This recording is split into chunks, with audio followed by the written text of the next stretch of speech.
কোন মহাদেশের সবচেয়ে বেশি দেশ আছে?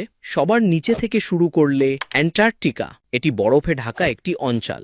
এর কোনো স্থায়ী জনসংখ্যা বা স্বীকৃত দেশ নেই, তবে এটি বৈজ্ঞানিক গবেষণার জন্য একটি গুরুত্বপূর্ণ স্থান।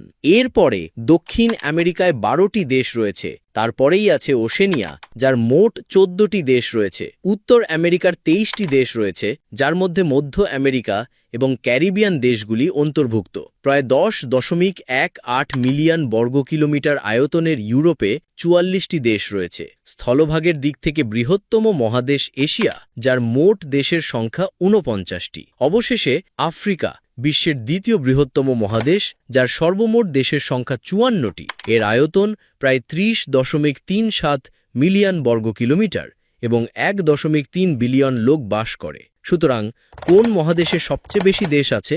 এটি আফ্রিকা, যেখানে মোট 54টি দেশ রয়েছে।